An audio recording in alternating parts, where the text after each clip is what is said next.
Just fill it out, your name, what you want. They're going to be out there at the table by 7:30. I'd like to introduce Mr. Bruce Vickers from the Osceola County Tax Collector. Let's give a warm CFRI welcome to Mr. Bruce Vickers.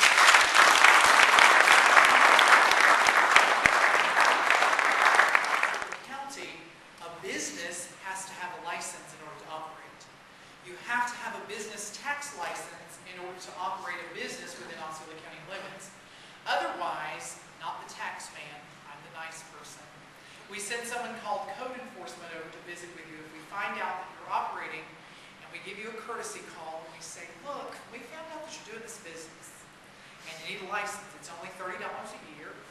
It covers you for the entire year, and it only covers you for Osceola County. If you live outside of Osceola County and you work within our limits, we're also going to say you need a license. Osceola County ordinances are written so that everyone who operates within our limits has a license. They're not reciprocally licensed. They charge minimal, about $75 a month. But you can go in and use 3 or 4 homes. It doesn't matter. It doesn't matter if you own all 5 of them, and they're all 5 in your own personal name. The cash flow situation, if you're Jack is a private money lender. He has private money, and he has people that have private money. So he is the organizer on that aspect. Jason DeBona from Entrust, as you know, is a conduit, facilitator of private money, and then Fred Allen is a private money user. These guys are going to have a presentation at first, and then probably after they're pretty much done, we're going to open it up for questions. The reason there's a big need is that a lot of the foreclosures have repair work needs to be done. And if you're an investor and you're looking to buy a house that has some repair work to be done, the lenders aren't going to roll that in. They're not going to escrow those funds for you to get a traditional mortgage. If you qualify for traditional mortgage, you can't do that. So your options are to either pay cash. If you can, that's wonderful. But if not, the only other option is a hard money lender. It's their set of guidelines. But know that everybody's got their own set of guidelines. So when you're out there looking for different people, just because you talk to one person that says no, they won't do it, somebody else may do it. So just you always want to keep looking. One of the things that we heard about that. Well, there's issues coming out about rental properties and the retirement account. He likes real estate. He knows and understands it, but he doesn't have the time to copy what he's doing in his personal account inside his retirement account. Yet, Augie can still take that same knowledge and expertise and put it to work in the IRA on a passive, right? A passive investment. And the reason is, I might need money for an investment deal. I'd imagine most of you guys in here are out doing deals. They need money for it. What's great about IRAs is a couple of things. Generally, these investments, short-term or long-term, they fit inside an IRA because an IRA has benefits from a short-term perspective because of tax benefits. And an IRA has long-term benefits because, let's face it, we don't need that money or we can't touch that money for the long term. And so it starts getting, these types of investments can look more and more attractive, obviously interest rates and other things. But here's where Augie's experience in real estate makes him a great hard money lender. Because the true value of that hard money loan is the security. Right? And Jack talked about some of the things that have changed, things like credit. Right? Things that maybe 6 months, a year, 2 years ago really weren't much of an issue. Loan to values are increasing. Right? And that's because lenders want to make sure that they've got security. When it comes to Augie and Augie using his expertise, he has the ability to scrub this deal. Right? He knows what the property's worth. He knows, because of his knowledge in the market, he knows everything about the after repaired value, what it takes to rehab it, what it could possibly rent for. All the numbers that he can crunch, in essence, to determine if I'm making a good investment, because if it's a good investment for me, it's a good investment for the lender. And so he's still using his knowledge and expertise, and what he's getting is he's getting a passive investment. He doesn't have to go swing the hammer. He doesn't have to make sure that the drywall guy shows up on top. Right? He has one concern and one concern only, that investment's viable. Right? And I guess the second half of that concern is that the borrower pays every month. But what separates things like real estate and certainly private lending from stocks. He mentioned he didn't care if he got monthly I am payment? buying houses generally in the $25,000 to $40,000 range. And these are 3-2 concrete block, 1,000 square foot and up in viable neighborhoods. So you're probably not going to see deals like that again in our lifetimes. I think that window of opportunity is going to last another 12 to possibly 18 months. Whenever these banks get rid of all this inventory, then that's going to be over, and you're not going to see those kind of prices again, possibly in our lifetimes. So I think it's an incredible opportunity to jump in this market.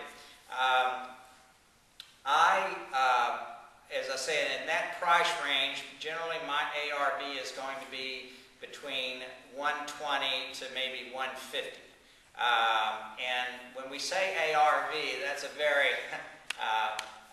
difficult number to pin down nowadays. And so this is the way I figure an ARV. It is on arm's length comparables, okay? Not short sales and not foreclosures.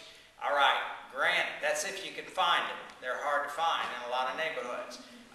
Do I think I'm going to sell at that arm's length comparable ARV?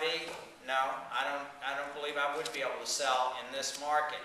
Now, there are a lot of folks that are buying houses right now and are making 10 or 15 grand on a quick flip after doing a renovation. Nothing wrong with that. You're getting hit with short-term capital gains, even at today's rate, which is 35%, right? And so you're really making about 10 grand. And believe me, anything can go wrong when you're buying a house that you don't have any idea at all what the sewer system's like, what the plumbing's like, what the electrical's like, except from what you can visually inspect. And that 10 grand can disappear just like this. So I'm very leery about getting into properties with that kind of an exit strategy and that thin of a margin. So I am holding properties. Obviously, I would like to sell them, and I will sell on a lease. I do like using private money also because I can borrow more money on a deal than I can with commercial hard money lenders. I need to borrow the acquisition price and the renovation cost. Why? Because I have money in reserve, but I need my money in reserve to hold a lot of houses. You may not always break even or have positive cash flow every month. Things could go really wrong one month and you got 5 or 6 or 7 or 8 vacants. Well, at $800 a month, count it up. And then you might have things go wrong, like they steal your condensers in 5 houses, like they did to me. So somebody asked me the other night in a panel, well, how do you know? You are in the best place to find money. How many people in here have IRAs with money that would be happy with 12%? I've got one. How many people here have deals where they're looking for money and are willing to pay 12%? The fact is, you guys, all you have to do is network. I'd imagine most of you are sitting next to people and you've been here for an hour and a half and you don't know the person next to you's name. We've got a networking event coming up at our office on the 24th. What is that, 2 weeks from tomorrow? 10, 17, 24? Yeah, 2 weeks from tomorrow. Basically what we're doing is we're putting on the prom, right? Can't help you dance with each other. But we're putting on the, we'll play the music, but all you have to do is ask. Right? And we have a nice office and good coffee. So worst case, and the price is right, it's great. Bring some business cards. I mean, it's not open season to come and solicit, but it is a great opportunity to come and say, here's what I do. Right? And if you're as eager to share information about what you do, other people will be as eager to share their information back with you. And at the end of the day, who knows? You might meet someone that you realize, wow, I like their strategy. I like the concept of what they're doing. It's interesting. I'm doing something similar. I can't lend myself money, but boy, if I'm going to lend it to someone, I'd like it to be someone like-minded. And so it can create some good Our opportunities. office refer people who are looking for money with people that are looking for people that are looking. More and more people are becoming, what do you see? Is anybody asking for points when you see the paper roll across your desk? Yeah, I think Jeff hit it on the head. He who has the money makes the rules. And so what we're seeing, a lot of the private deals done in IRAs, I'll go back to something Fred said, is done through networking.